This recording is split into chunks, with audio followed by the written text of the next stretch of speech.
But my old brother, 70, is in the process of probably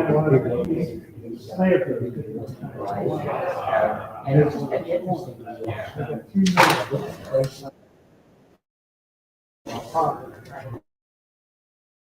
started out looking at Hartford. Sheriff. We're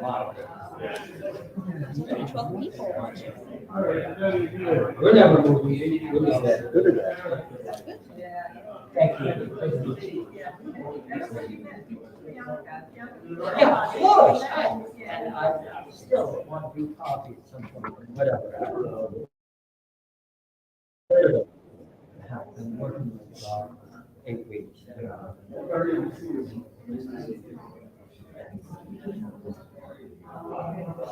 Not doing well. So sick. That's fine. Thank you. Yeah, okay. Yeah. Good to see you.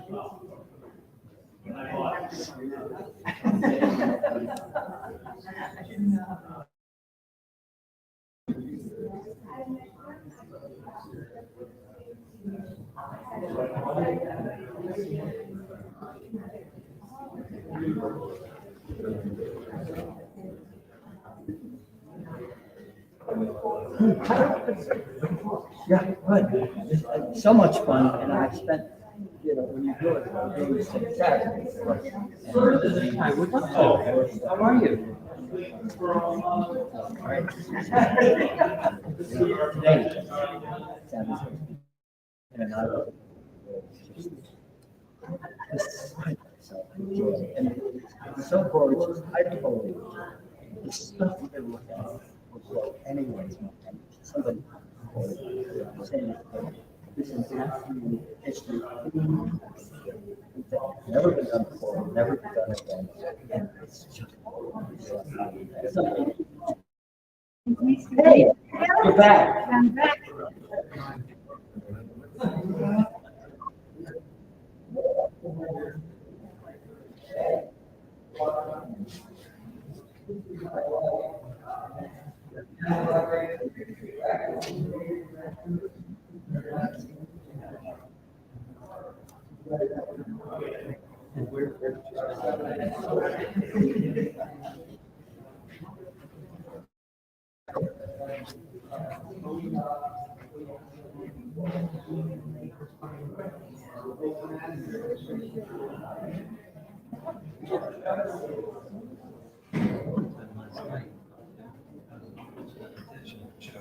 And to your point, I think it's related, which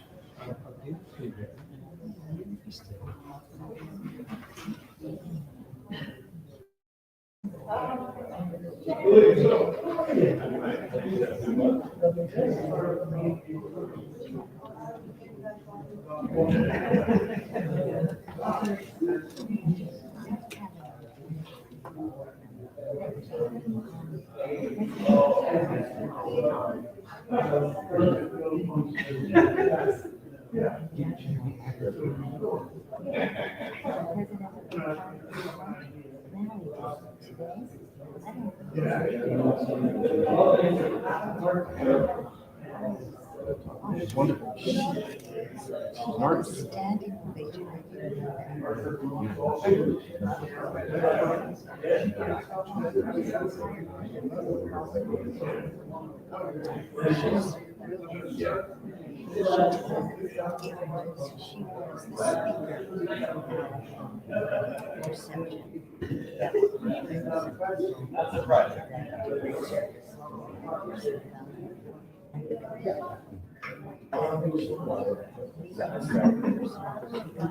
yeah.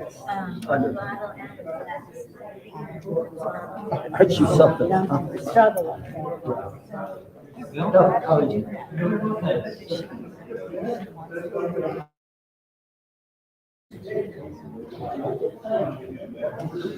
think it's one of these, if you're able to get them, which is great. I'm happy with it. I know what you're saying.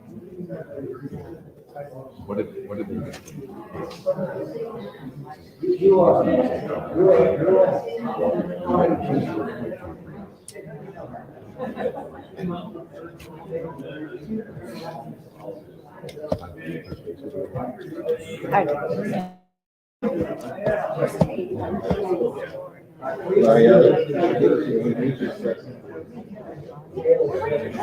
Get ready.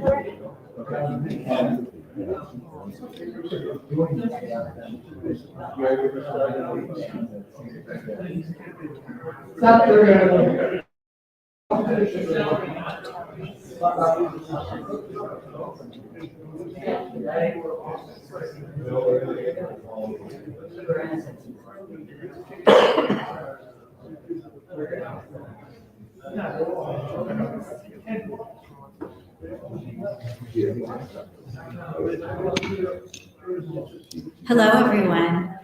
Welcome to the Wadsworth Atheneum. We're so glad you're here tonight. It's been a really busy week at the Wadsworth, and I'm outside. Thank you so much for joining us tonight. My name is Ann Butler Rice.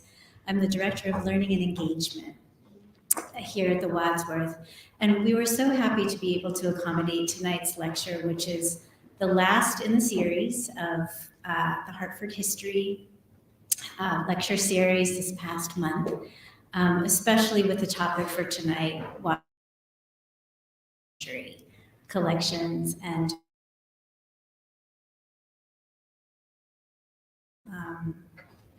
with Capital Community College and the Old State House that I think Jeff Partridge, my colleague at Capital, is going to talk to you more about, but we're very glad to be able to welcome Bill Hosley tonight at the Wadsworth.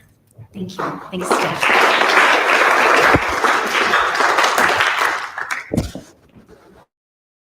Well, this is a momentous night. Bill and I have been working together for about 7 years. We co-founded this Hartford History Lecture Series, and we've been offering it every fall. The Hartford Heritage Project, which I run at Capital, and then we, in the last several years, have started to, we partnered with the Old State House and with Fiona Bernal from UConn, and it's developed over the years. And Bill is now kind of retiring from, or stepping down from, his position as creative director of this series, and we wanted to acknowledge him tonight. We're going to be having a reception afterward. I hope you'll stay around. There'll be some cake and decaf coffee and tea for us to enjoy, and spend some time talking with Bill and with each other. So I invite you to that. It'll be right out in the lobby. And I also wanted to recognize just Bill and his energy, his passion. When we started the Hartford Heritage Project in 2011 at Capital, we got this NEH grant to start this really great program, and we invited Bill to come and speak because we heard that he knows a lot about Hartford. And he came in and gave this really passionate talk, and he said, we were doing place-based education. And I was like, I didn't know that. That's what we're doing? So now we have this great place-based education program that Bill has really, over the years, he and I have worked so closely together, and I've learned so much from him. In our series, which started in 2018, I counted it up today, Bill. In 6 years, we've produced 25 lectures and 5 tours. And we've from rediscovering Hartford's art scene, Hartford's philanthropic history, Black history is American history, why Hartford history matters today. We've talked about the Traveler's Tower. We've had lectures on Joseph Rope's Hartford flood paintings, which are in the Atheneum's collection. Hartford's immigrant pull factors, women's suffrage in Hartford, shade tobacco and migration, Black community formation, Hartford's religious publishing industry, James Pennington, Anne Plato, and the list goes on. It's just been a very rich series, and all of these are recorded. We have them, it will be available on our new Hartford Heritage website very soon. But Bill, you've contributed so much, and this is your passion and your energy, and I want to thank you. So.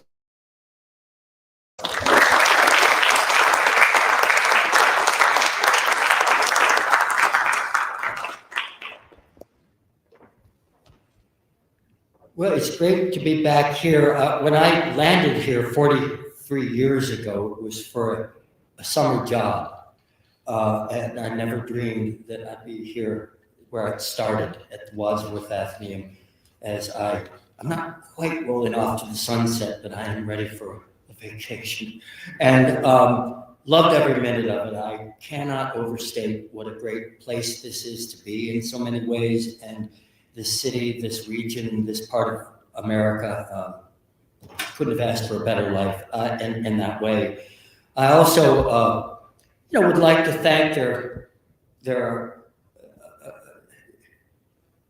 Ken Johnson, Jack Hale, Holly Reed, are the people that have attended almost every program in this series, and I can't say how much it means to me that there are people that really love this stuff the way I do, because when it's a passion, you don't always get the chance to share it the way you wish you could. And I would like to dedicate this presentation to the Auerbach Art Library and my 43-year friendship with its long John Teehan.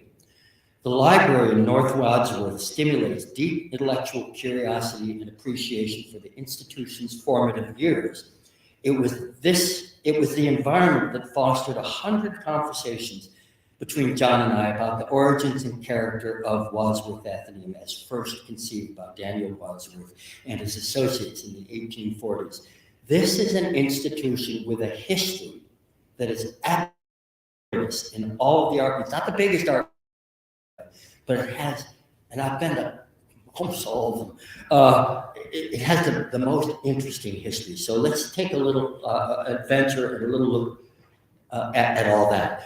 The Atheneum idea is not unique, and it didn't start here. I haven't added them up. There may still be a dozen places with the word Atheneum in their name. There were Atheneums found in Portsmouth, Albany in the upper right, and also Boston and St. Johnsbury, Vermont, a great many other places. And there is an idea behind it, and the idea of the unity of knowledge, that in an age when people did not attend college, that these were institutions dedicated to life learning in a variety of disciplines. And I love the Atheneum idea. Now, Jeremiah and Daniel Wadsworth, these are both artifacts of the collection. In the 18th century, if you went to church, you would sit in a pew that ranked you according to your status and wealth. Sounds a little offensive. That was also true at Yale College. When you went to get your degree, they had you line up according to your social rank, which sounds very un-American, but Daniel Wadsworth had it all. His grandfather, Daniel, was minister of the First Church, Center Church here, and his other grandfather was the governor of Connecticut. So he was kind of Connecticut royalty, and he got all this started. This is what Hartford looked like a few years before Wadsworth Atheneum was founded, and it was a city that had less than 10,000 people in 1840. The first year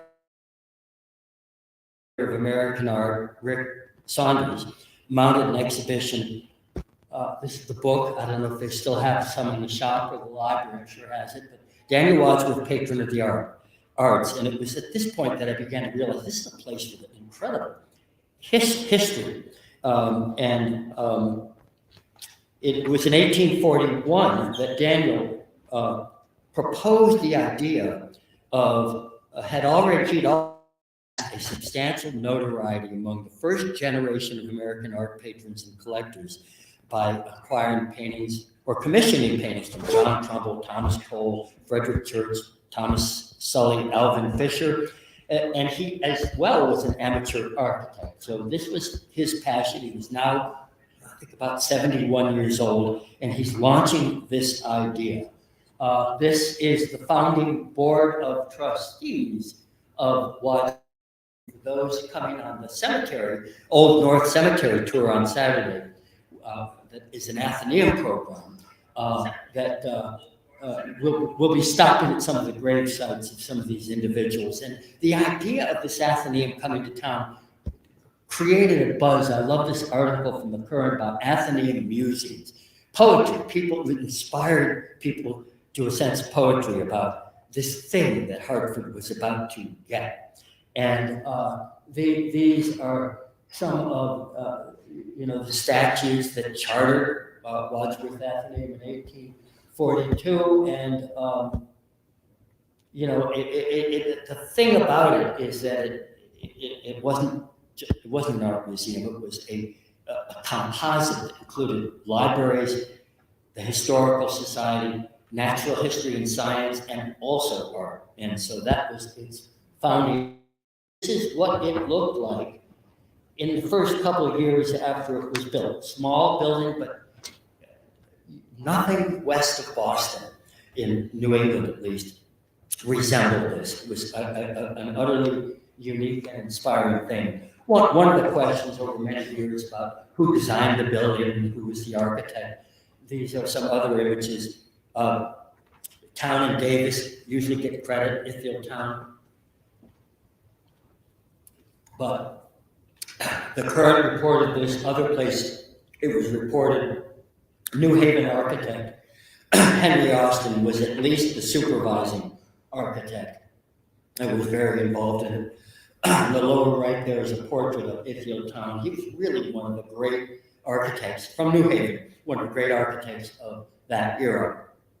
Lydia Sigourney, about whom a serious study is long overdue. She was the first cultural figure of national repute from Hartford, and her poetry and writing, she wrote something like 42 books over the course. Daniel Wadsworth brought her to Hartford from her native Norwich and was kind of her mentor, if you will. And she wrote a fascinating poem in 1842 about, it may be one of the first pieces of literature in historic preservation, where she kind of laments the demolition of Jeremiah Wadsworth's house to build this. And it's pretty amazing when she talks about that. And of course, the house that Daniel Wadsworth grew up in was on the site.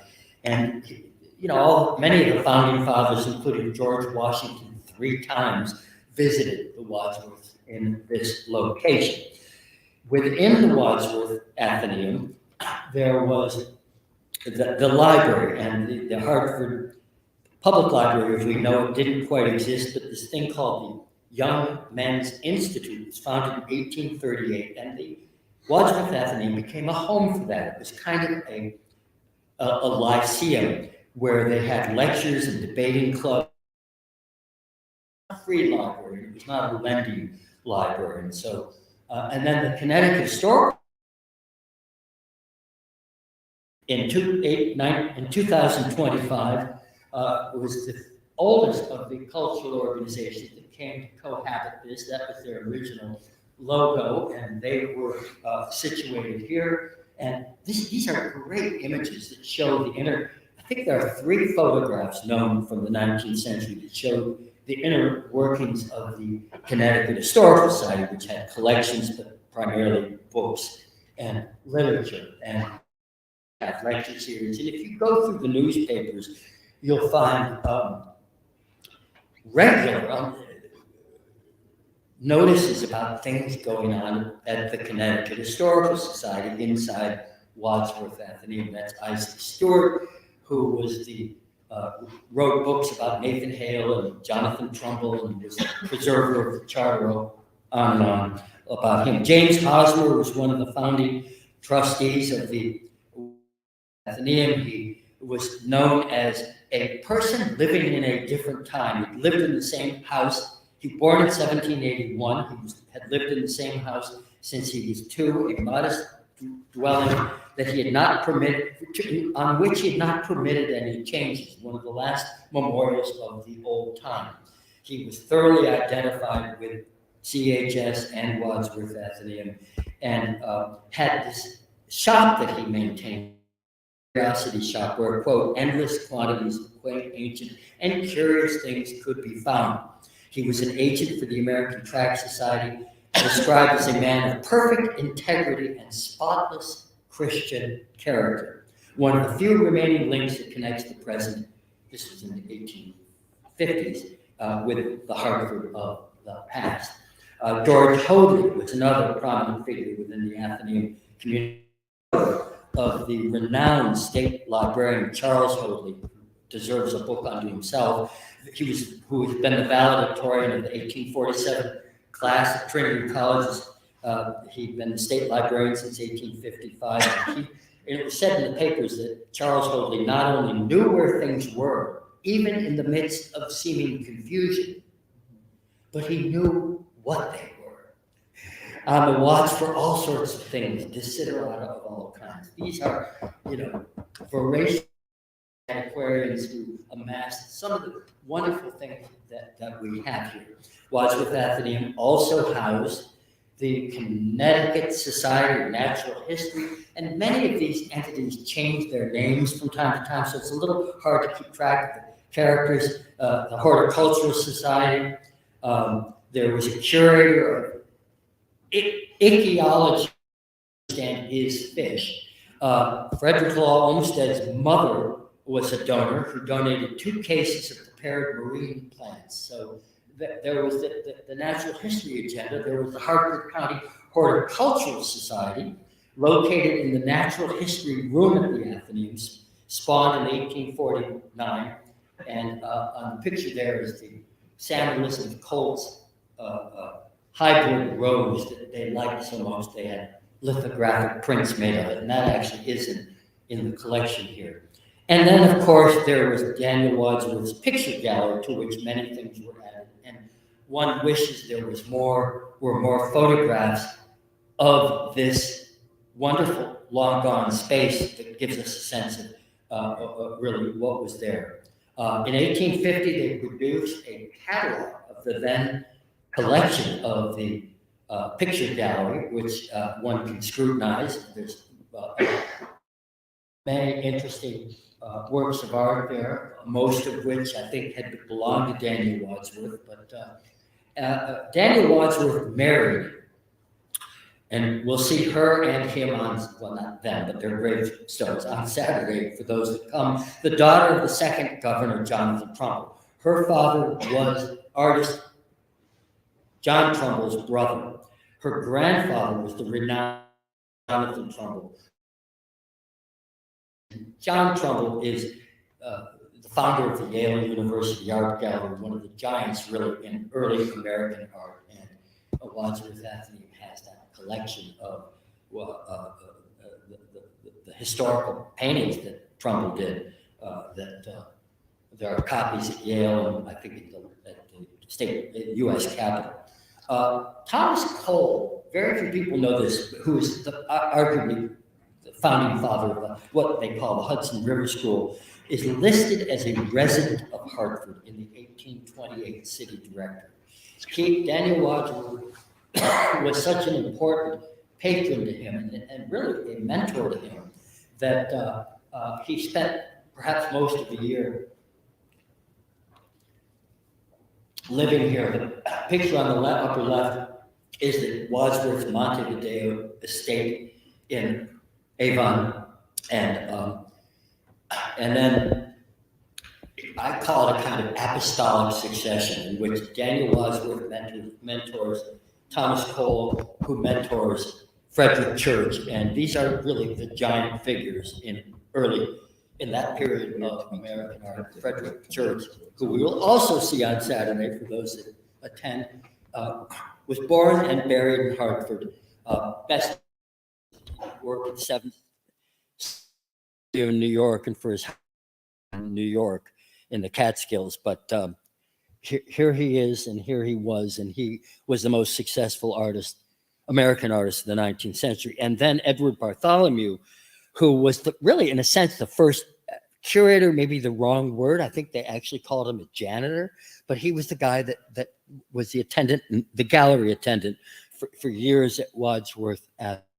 Became a sculptor and became until he died young, and that's a whole story unto itself.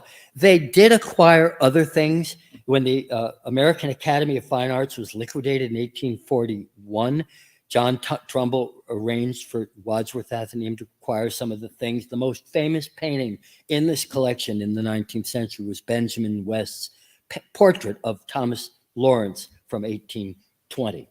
And all of these things were written about in the newspapers. Other evolving developments, the second most important figure in this early history is David Watkinson. He dies and leaves a bunch of money to build a big wing off the back of the castle building in 1866.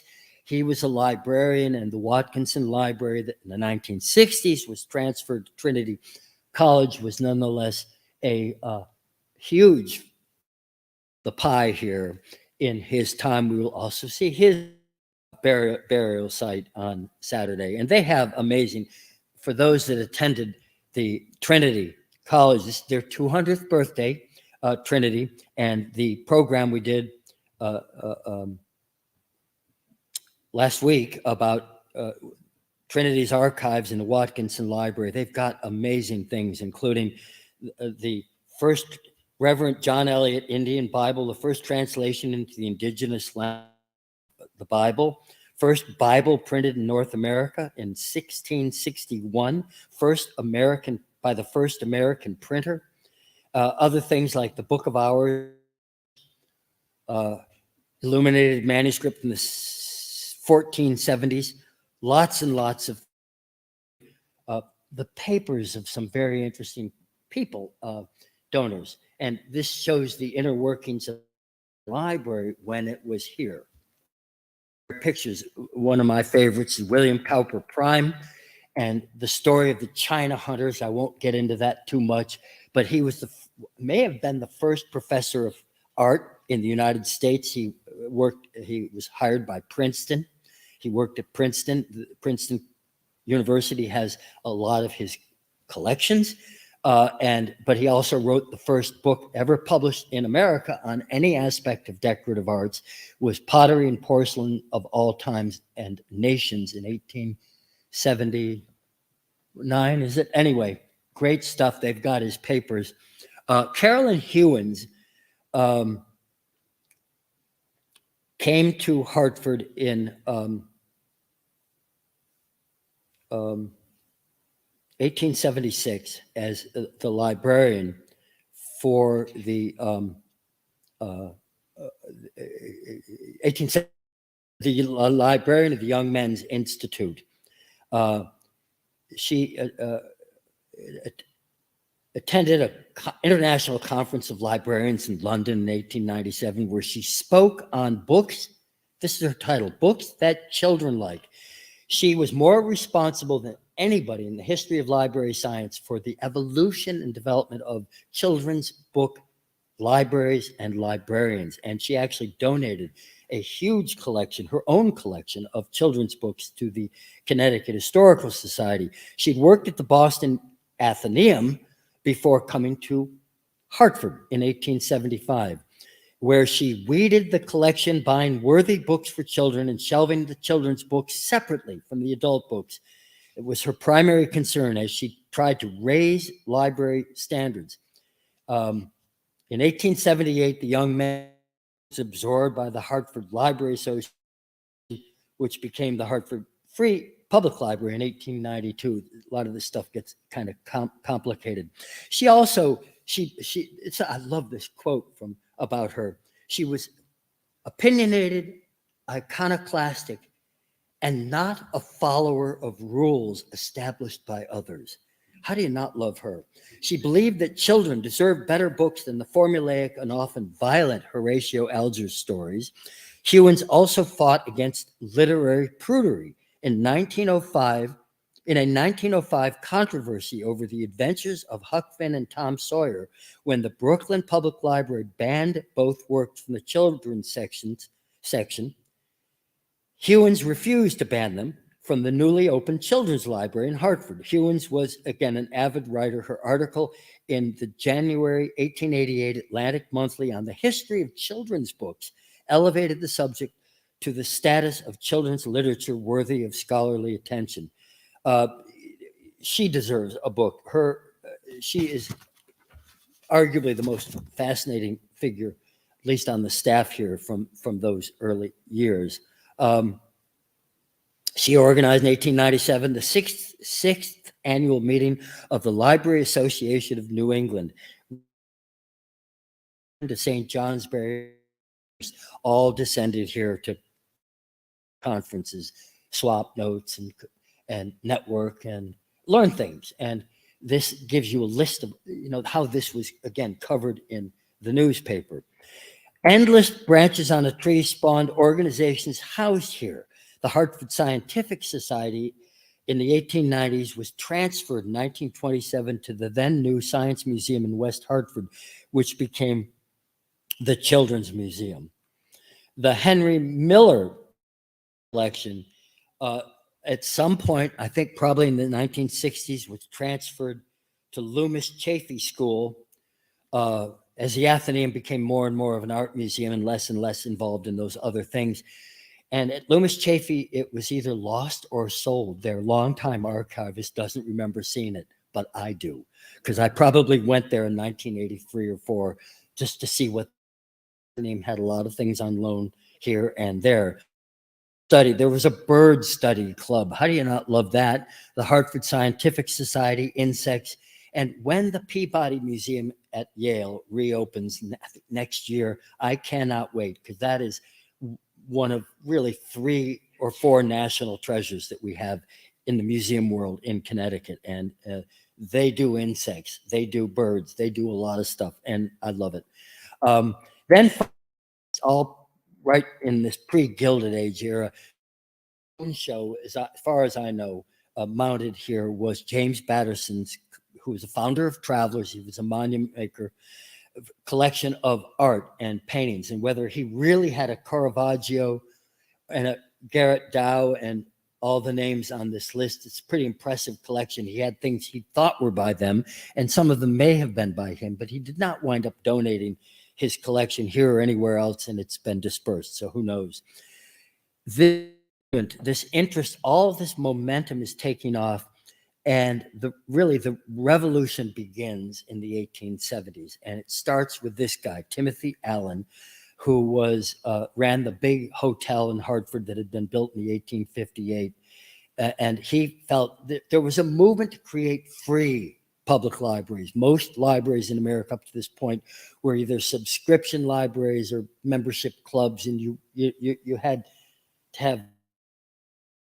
There was a movement, and he not only believed in that, but he thought Hartford needed an art museum, which nobody really thought this was in the 1870s, and offered a bunch of money. And there's a lot of news stories, and I think that was the spark that got the Board of Trustees here thinking differently about how to move forward. And the free library movement, as I say, the corporate consolidation, struggling to reconcile the needs of these disparate organizations housed here. Wadsworth Atheneum was almost like a canteen or a condominium, which had, different organizations with their own spaces and their own agendas. And there was a corporate consolidation in the 1880s and even more in the 1890s. And this is where it really begins. Stage reorganization. The 2 pivotal figures in that are Elizabeth Colt and Reverend Francis Goodwin. And in a way, it starts with Elizabeth Colt, because when she comes into the picture in the 1877 as the first president of the Hartford Decorative Arts Society, which today is known as the Hartford Art School, the gallery upstairs where the Wadsworth pictures were, and there had been some additions, but not many, was kind of struggling and not open a lot, and they were still charging admission, a lot. It was not doing well. And she and her group of women came in and breathed new life and air into it, and that really began.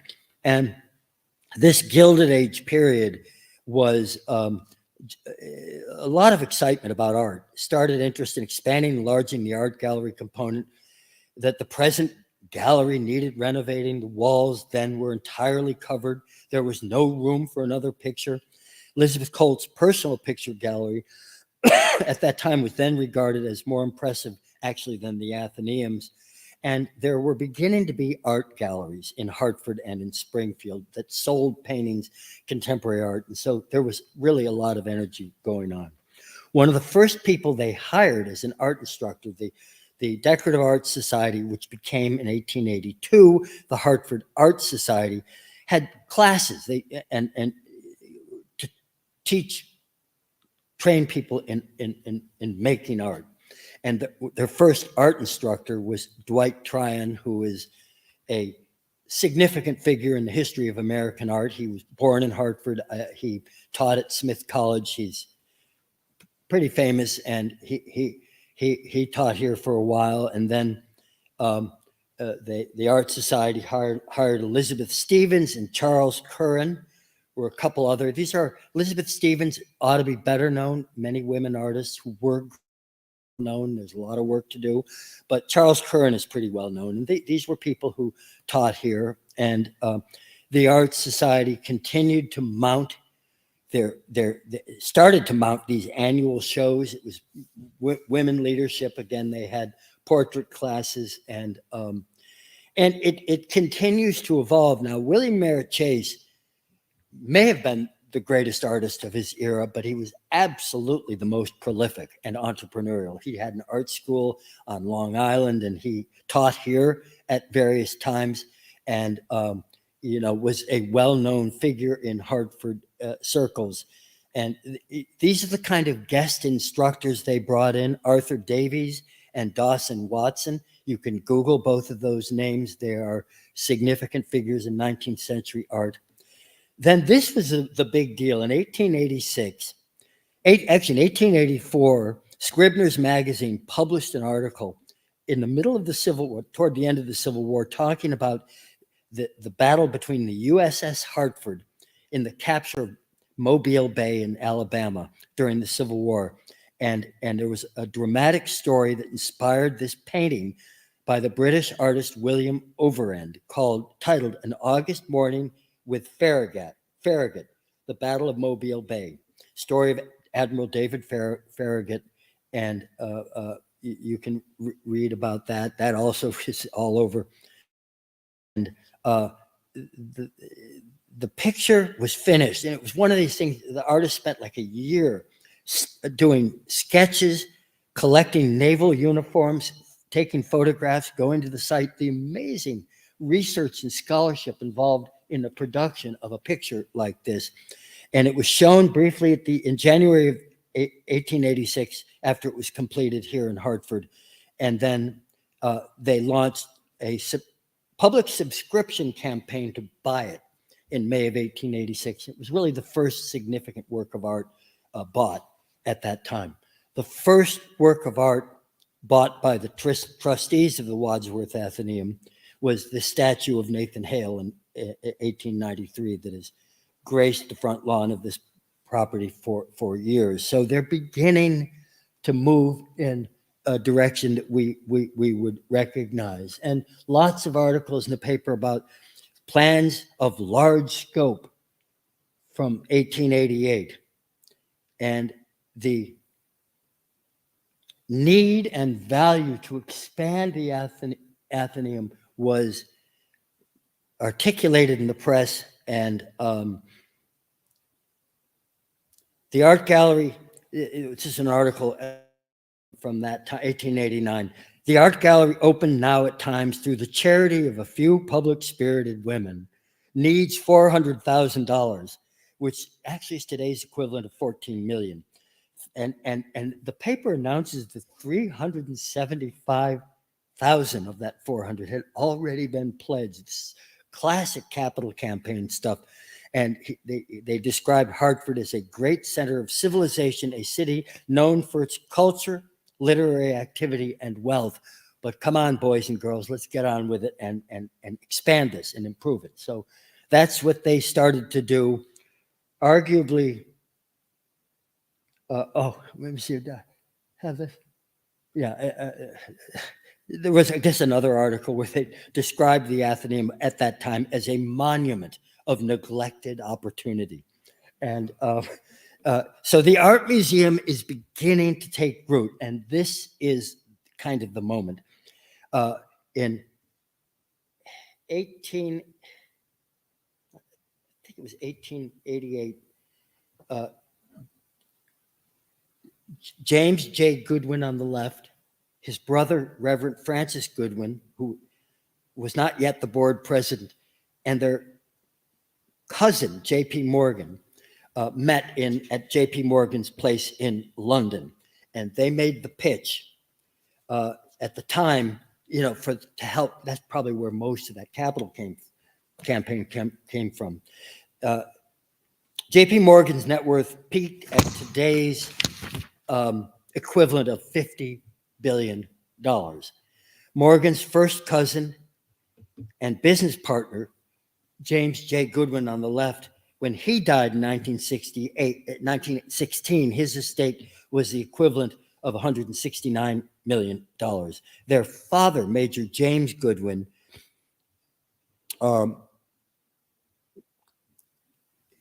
his wife, Lucy Morgan, was J.P. Morgan's aunt, and Junius, his father's, I'm getting this genealogy confused, but they were first cousins. And the Bank of Morgan was the largest American banking house in Europe. 1890, Francis Goodwin is elected board president. He stayed in that position for 29 years. And this is the announcement. 1893, they've wrapped up their first capital campaign. They built the Atheneum Annex, as it was called. And this was the announcement. And that again, the public library, Watkinson, Connecticut Historical, the Art Society were all here, but it was now going to be free and accessible, and on it goes. In 1897, they engaged a curator for the Metropolitan Museum of Art in New York, was made honorary curator of Wadsworth Atheneum. His name was George Story, and he continued on into the 1920s, making recommendations about art they could buy, and involved in many aspects of the art program. The Society of Hartford Artists was again a descendant from the Decorative Arts Society that Elizabeth Colt had founded. In 1892, they began doing annual shows and became the Society of Connecticut Artists, which became the Connecticut Academy of Fine Arts. It gets confusing keeping track of all these players, but this is a newspaper article talking about the various prominent artists of the time who exhibited there. And they had these annual shows that more than anything else put the arts at the Wadsworth Atheneum on the map. In 1910, they changed the name again and founded what was known as the Connecticut Academy of Fine Arts.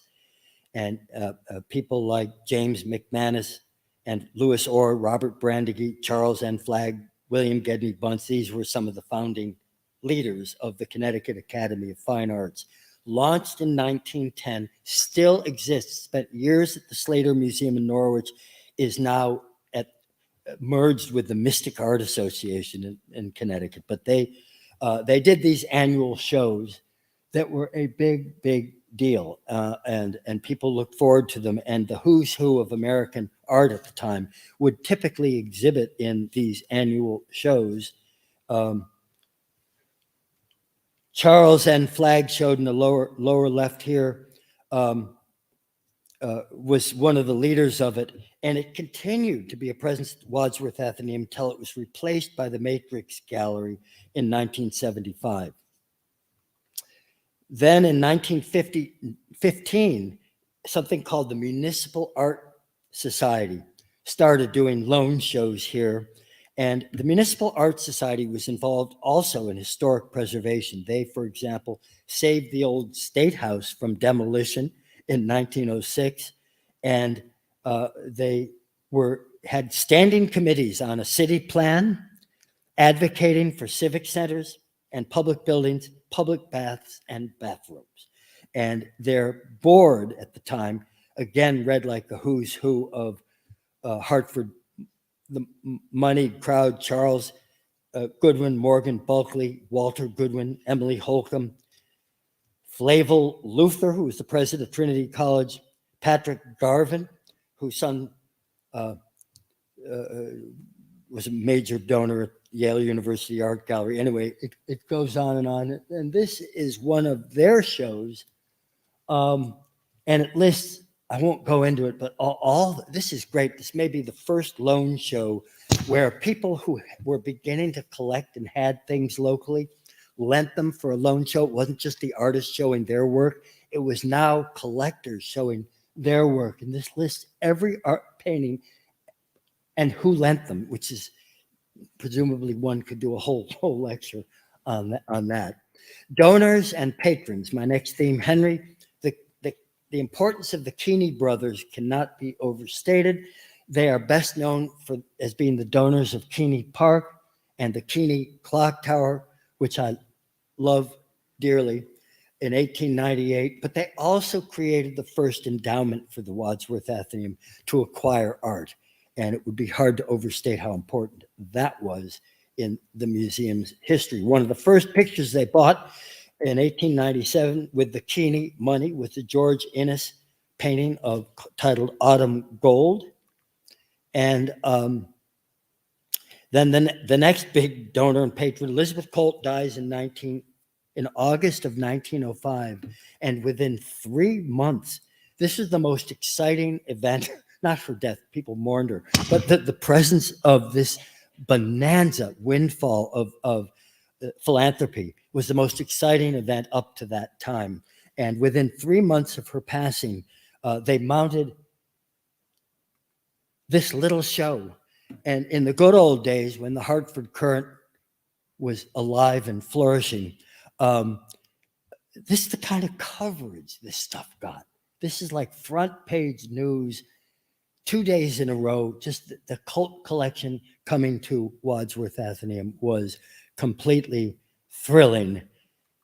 And they also list her art collection, which, as I mentioned earlier, was regarded as more important than the Atheneum's own collection at that point. She was one of the first major woman art collector in America, and had one of the most important art collections in America, advised by Frederic Church, et cetera, et cetera. And this is, again, this is a list of the paintings that came with it. And this is what the gallery looked like. I have not found, they probably have somewhere here, photographs showing the paintings, the Elizabeth Colt paintings as they were originally hung in the building she commissioned, or that her bequest made possible. But this is what it looked like in her house. She had a private art gallery at Armsmere, and these are some of the pictures: Frederic Church and Albert Bierstadt, and just great stuff. And people were just really excited about all this. The huge voyeuristic fascination with all things Colt left today's equivalent of $2 million to build the Colt Memorial Wing, left a city park and a retirement home for widows of clergy, which is the Armsmere estate, and you know, these portraits of Sam and Elizabeth. The Charter Oak objects. I remember the first week when I arrived here in 1980, going into what they then called, maybe still do, the Huntington Gallery, and seeing the Charter Oak chair and some guns on display. And I'm thinking, oh, this is why this institution exists, to display that chair. It's so great. It's just brilliant. And there's a lot of Charter Oak stuff, including limbs from the trees that last I knew were still in the basement. Will probably always be there, but love them. And then this incredible firearms collection, which she amassed when Sam Colt died. She wanted a production model of every single thing that the company was making up to that point, including his own personal collection of firearms. And it is really a national treasure. And when the Coltsville National Park finally gets its visitor center built, we're going to love it. And it's going to help a lot of things here. 5 years later, the Colt wing was built and opened. It's overshadowed by the Morgan wing, and that may have been intentional on the part of the Morgans, who really ran the show here, but we got to love it. Another patron who doesn't get the attention he, I think, deserves is Samuel P. Avery. His father was the most important art dealer in America. He in the 19th century, and he was in the business with him. Why and exactly when he relocated to Hartford, I don't know. He dies in 1920 and, excuse me, leaves a great collection of things. He was a great art collector, and lots of things like J.P. Morgan that were, I'm not even sure what the proper term for them are, but they're, it's not paintings necessarily. It's like objects and decorative arts and things. And he'd been a donor at least through 1911. Someday a study needs to be done of him because he's a really important person. These are examples of some of the things that he gave. The smallest book in the world, bronzes of David given the Atheneum, 2 pleasing windows at the Atheneum. And some years ago, I found a armorial painting at the Dedham, Massachusetts Historical Society that he had donated. So this was a guy with tentacles in every imaginable direction, and really, again, an underreported story. When he dies, he leaves the collection in a fund to build what in 1934 becomes the Avery Memorial Building wing, designed early modernism, designed by Morris and O'Connor. And this is, again, the Avery Memorial wing that was built with his money. He never lived to see it, but it's a beloved part of this complex. Another figure who particularly inspires me is Albert Pitkin. He was a founding member of the Walpole Society. He may have been the first person to use the word folk, to apply the word folk to any aspect of art. His book on early American folk pottery, including Bennington pottery, as George Story's influence was beginning to wane, he left his job in the insurance industry to work full-time at the Wadsworth Atheneum. He was really the first paid professional curator at the Wadsworth Atheneum, and he dies in 1917. He lends stuff, he's involved. Again, this is the book that he produced, and I think it was his wife that actually donated the things after he dies. What becomes the beginning of a wave, 1917, beginning of a wave of gifts and acquisitions that makes the Atheneum a leading force in the decorative arts movement. And I just love this stuff. And a lot of it is out. And I think Philippe Halbert has done a great job. He loves this stuff too. So on with the show we go. And Redware is awesome. And this is mostly Pitkin's legacy. This is a whole book unto itself. I've not written it. Nobody probably ever will. But the China Hunters is a really big story. It's a national story that was absolutely centered here. And one of the key figures in it was another donor to the Atheneum, Gurdon Trumbull, who became renowned as the greatest painter of fish of his generation. And those aren't cheap if you can find one. There aren't many around, but he was also a ceramics collector, as were 2 of his sisters. We'll go to their Annie Trumbull Slauson and Mary Trumbull Prime, who was married to William Cowper Prime, the professor from Princeton, and we'll see their grave site on Saturday. The Horace Fuller, Stephen Terry, and Louise Hathaway were also donors. So if you'd of ceramics. So if you'd walked into the Wadsworth Atheneum art area in, say, 1920, you would have thought it was primarily a museum of ceramics. And the only institution in the country that rivaled it was the Philadelphia Museum of Art. Edwin Atlee Barber was widely regarded as the leading scholar of ceramic history in America at that time. And these are what the galleries looked like. These actually are archival pictures from Wadsworth Atheneum, and they show the cases in which they were housed.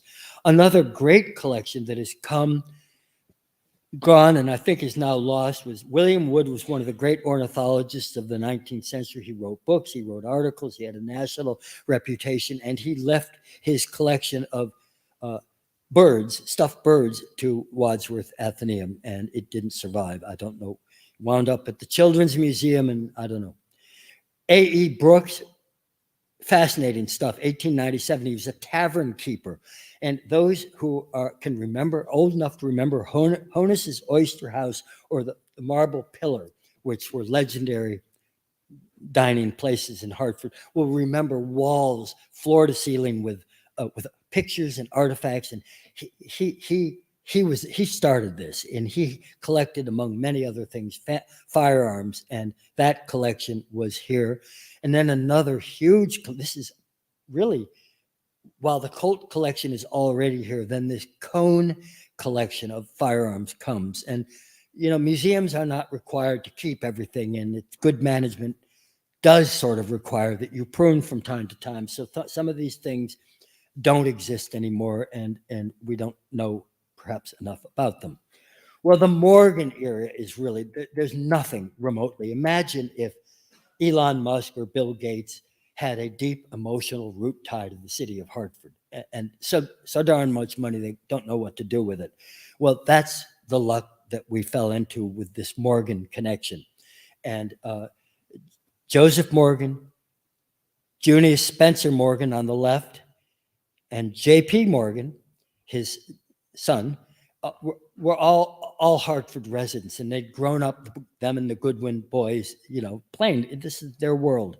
And when the Goodwins met J.P. Morgan in London in 1893 to make the pitch for the Capitol campaign, arguably the most important solicitation in the museum's history, Linda Roth's new Morgan conference report, I can't wait to see, next 20 years would be one of the greatest waves of art philanthropy in U.S. history. And Morgan gifts start in 1893.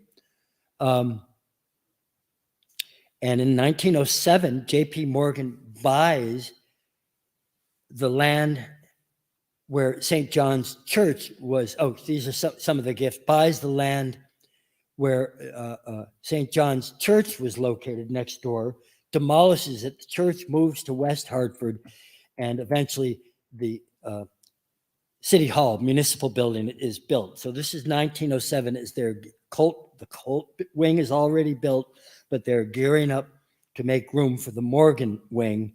And this is what it looked like. The complex when it was completed in the early 19 teens, and it really quadrupled the space that they had.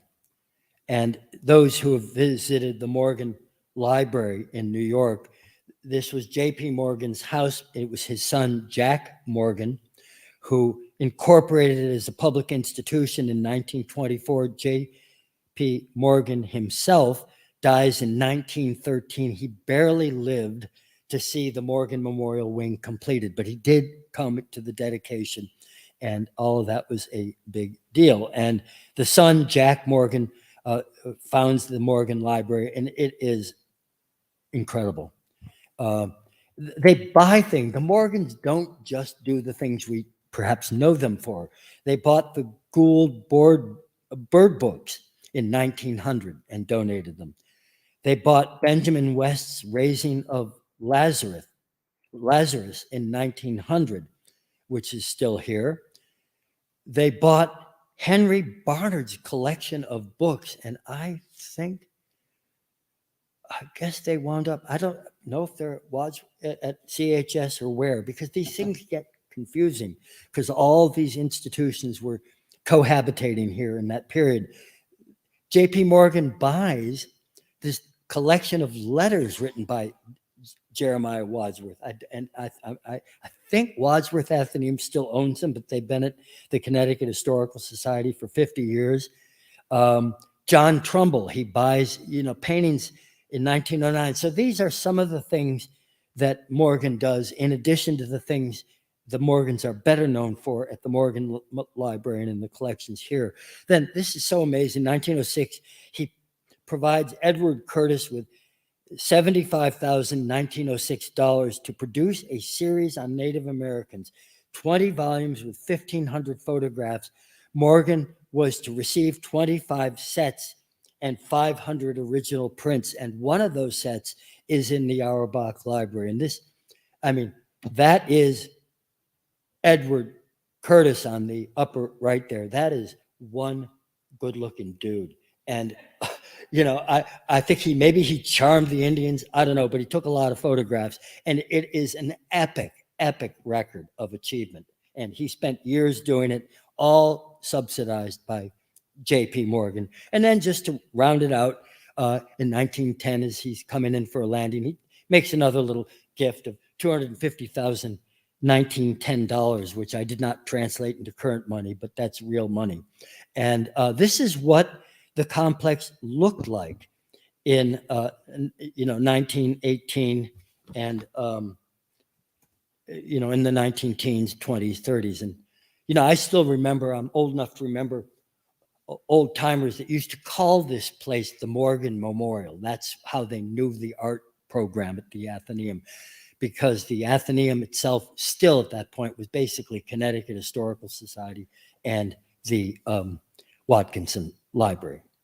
And these are two, and I love the way these pictures sort of prioritize the Morgan era over the Wadsworth, sort of in the back row, and Morgan is in the front row.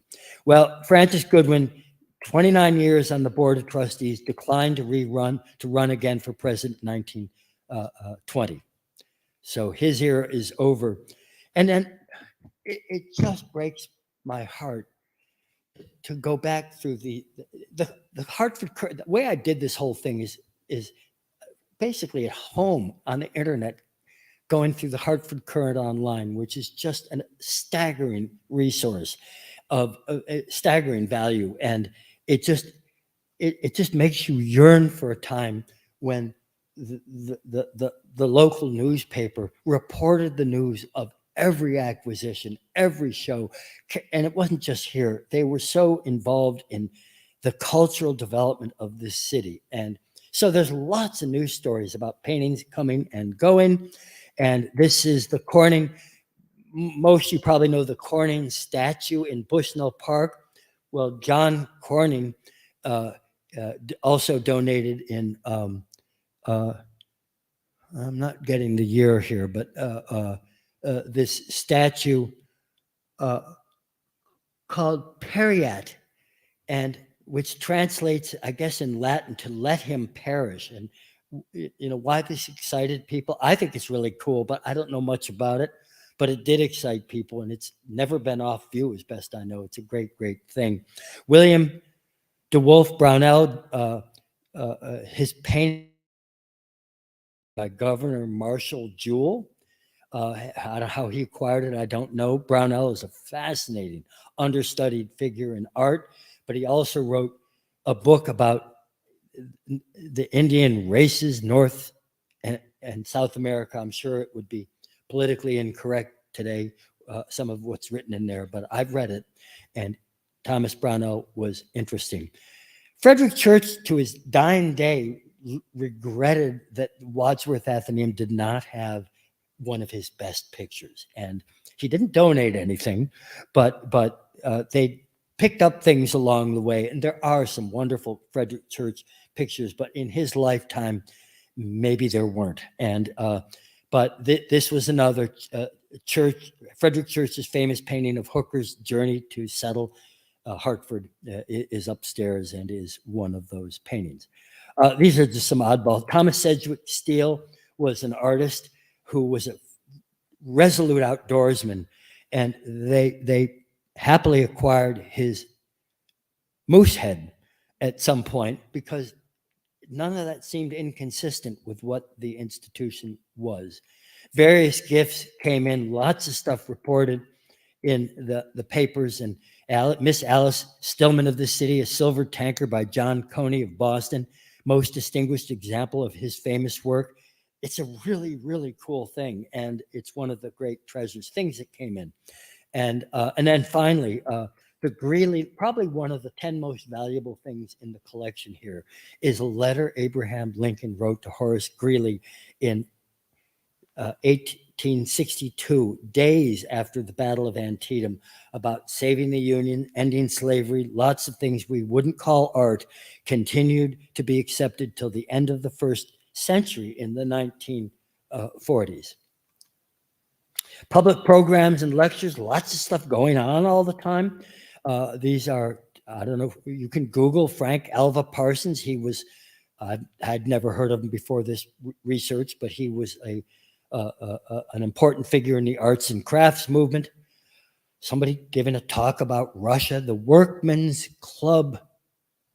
So it was kind of, the Atheneum became a community center where lots of things just happened.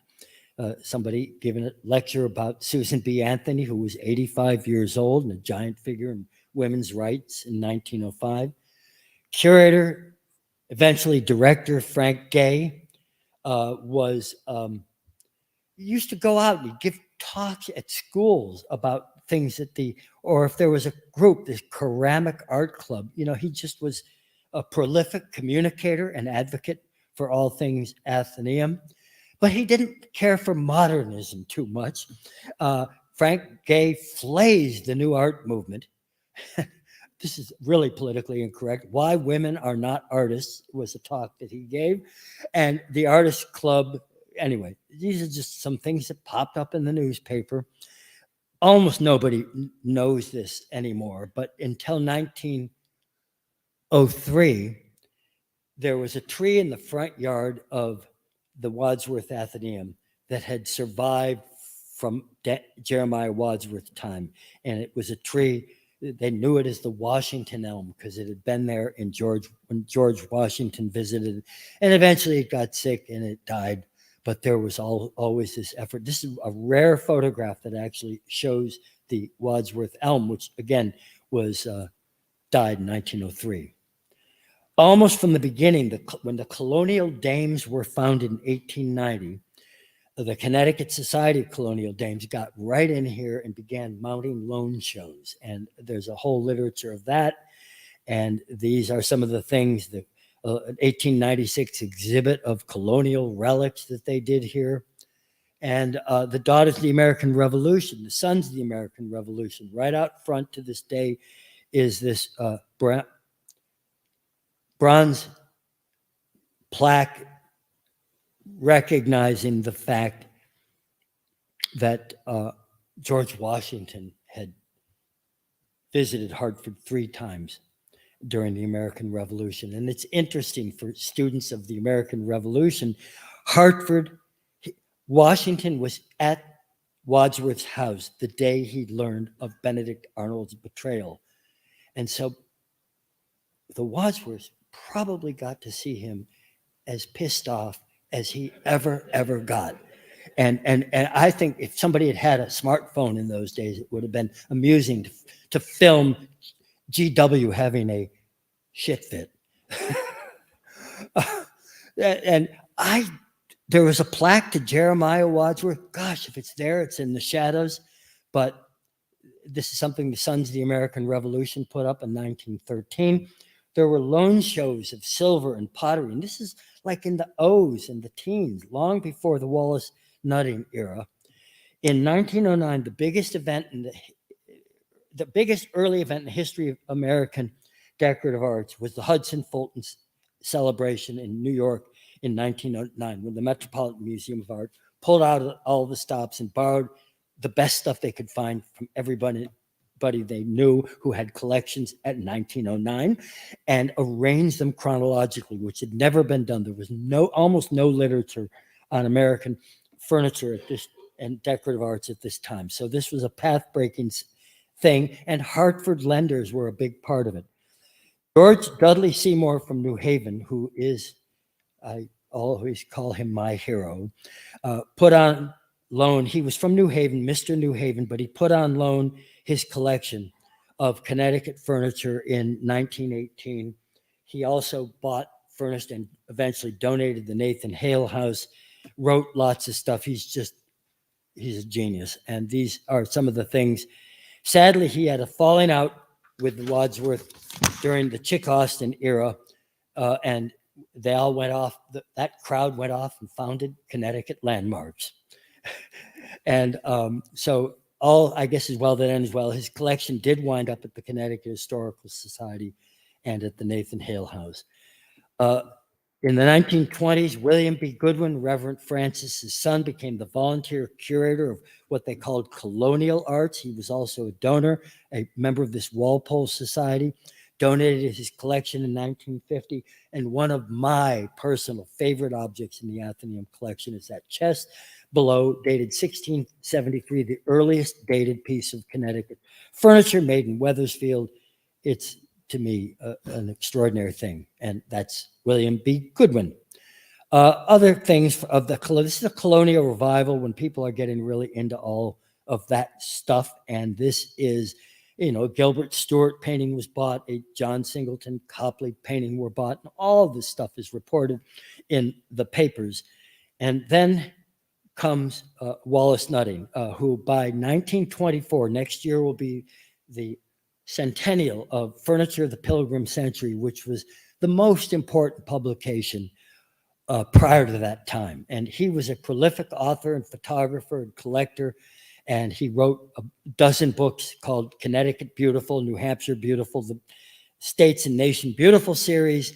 And he eventually, his collection was purchased by Wadsworth, by Jack Morgan. We'll get to that in a minute. But he, in the meantime, he acquired a collection of what he called picture houses. And that's a whole talk in itself I won't go into. But he, the Webb House, part of the Webdean Stevens Museum in Wethersfield, was one of his properties. And he loved Hartford, had lots of friends and connections here, photographed lots of Hartford-owned stuff for his books. And then in 1920, October of 1924, the Metropolitan Museum of Art opened its American wing.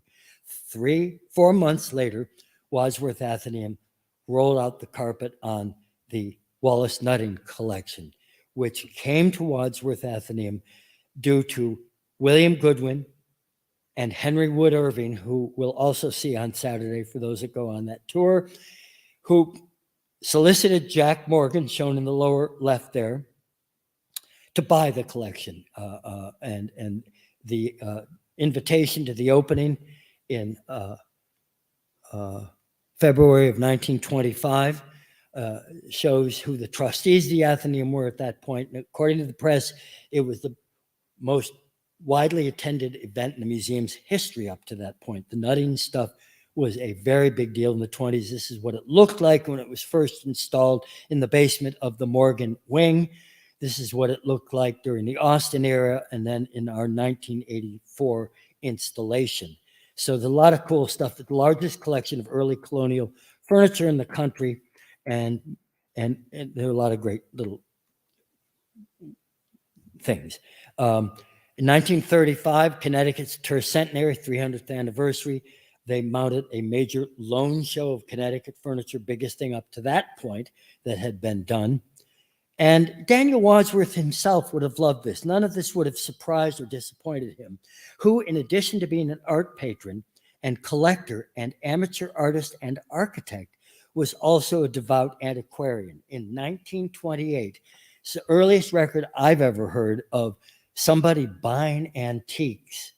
He bought these Willis chairs that have a story connected to the Charter Oak in 1828 and had a set of reproductions made that he used somewhere.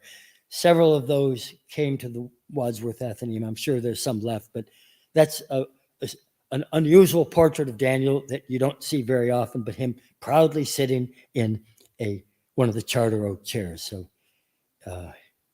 Now, staff personnel. This is basically a volunteer-run organization for most of the 19th century. But Frank Gay, whose gravesite we'll see in Old North, I call this another apostolic succession. He was appointed to the Watkinson Library by James Hammond Trumbull in 1883. He became the librarian in 1890 and didn't retire until the 1920s. In 1917, Trinity College gave him an honorary degree after a 44-year tenure. And on his watch, the Morgan, Colt, and Avery buildings were all built. So by whatever measure, and in those days, the board probably ran a lot of things that staff do now, but it's really a pretty giant legacy. In 1918, they hire Florence Berger, and she stays for 33 years. After a decade, she arrives at the Museum of Fine Arts in Boston. So she brought some of the Boston energies here, and she was a go-getter.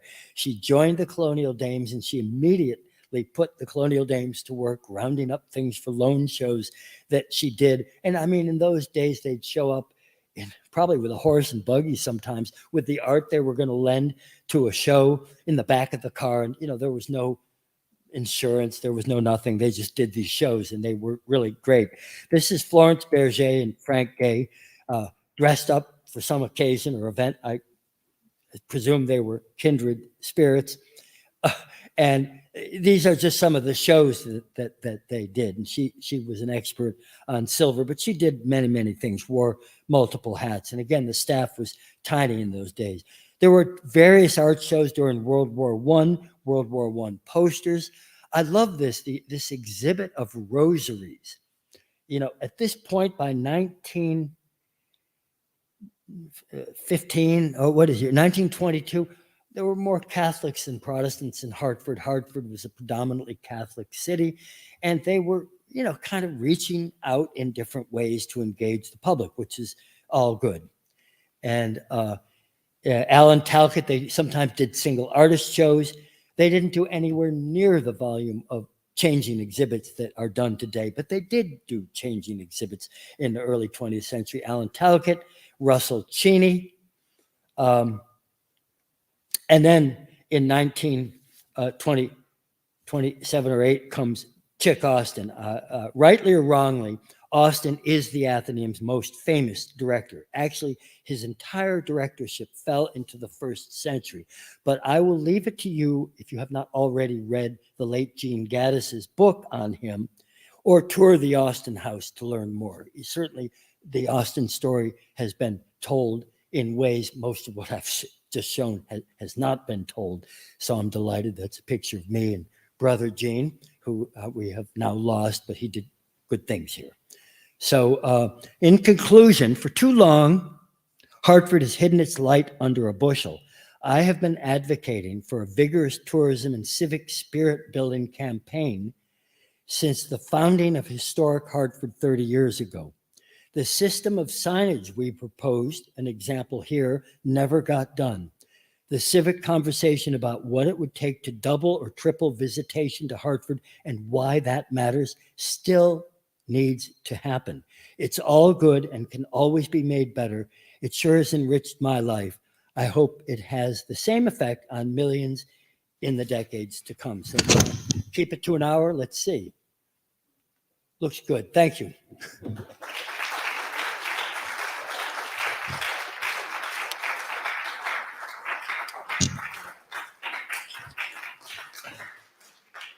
Thank you, Bill. We do have a procedural question online. Somebody's asking how to join your tour on Saturday, is it? You'd have to go on the Wadsworth Atheneum website. I think it is sold out, but I'm not sure of that.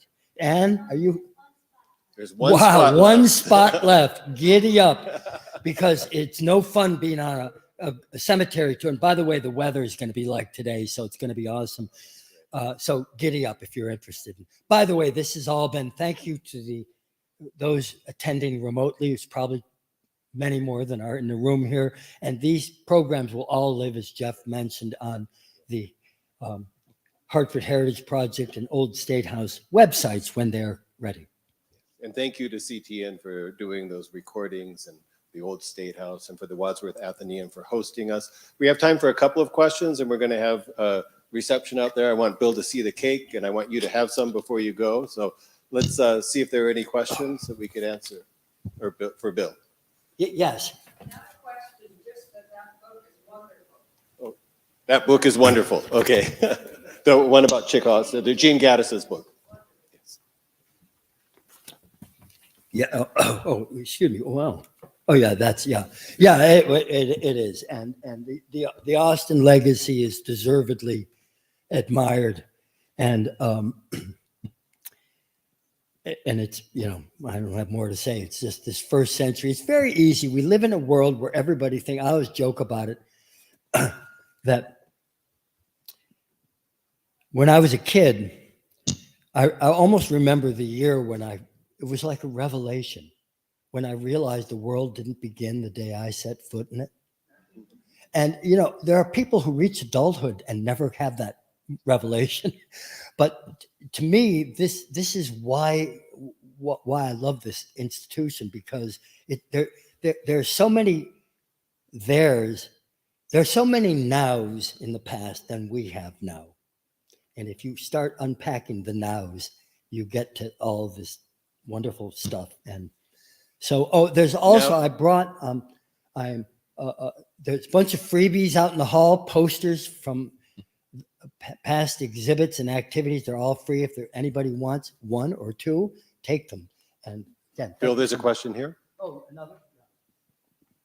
Hi, Bill. In your presentation, you never mentioned anything about the impact of politics over all these years. Has there been any impact of politics and the changing of political positions over the years? You mean politics of the institution, or no? I mean politics in the state, and how has that affected? It's a good question. I really, I think the cultural life. I wish. I moved here in 1980 from New York via Vermont. And I lived in Vermont for a decade. And Vermont is a study where you couldn't get elected governor if you didn't have an answer to the question of why Vermont matters and what Vermont's thing is. And Connecticut, because of its really complicated geography and geology, sometimes doesn't come together well. So I don't always think the political people are as interested in the history and the cultural stuff as I wish they were. But I'm sure there's an impact, but I can't answer that. Next question. Well, from one old pal talking about another old pal, Buckley, the book Crowbar Governor, ties it all together. And is it Wesley Press down there? Yeah. Yeah. It is he was the most fascinating character politically, I think, in all of Connecticut's history. He was mayor 4 times, governor once, and then another time with the Crowbar, and then he was a U.S. senator. And that particular book, if anyone hasn't read that, dig it up. Crowbar Governor, what a character. Matter of fact, the guy that has the beard that goes around calling himself the imposter? Yeah. The guy that does all the Colt yes. stuff. Yeah.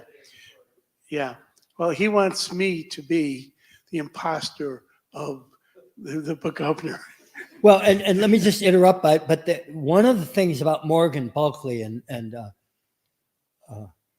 Philippe will appreciate this. Years ago, his grandson, who had been a prominent figure at Aetna, and I think Bulkley may have been earlier, he was also an antiques collector, and I got a chance to see and maybe photocopy some pages.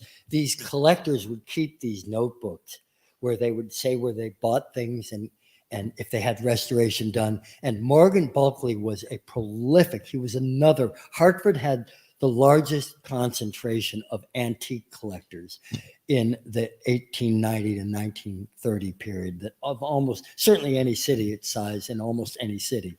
And Morgan Bulkley was one of them. So I don't think you would have had to.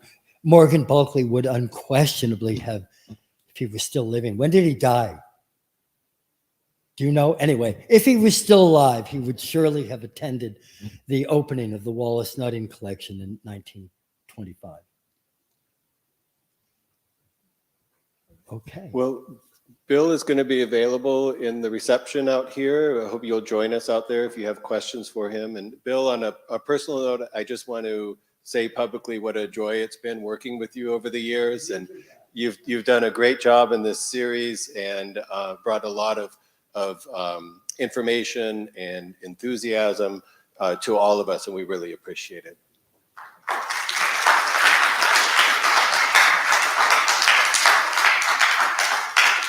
So join us out in the lobby. We've got some a little reception time. Hope you can stick around, socialize a bit. Thanks again to the Wadsworth Atheneum for making this possible.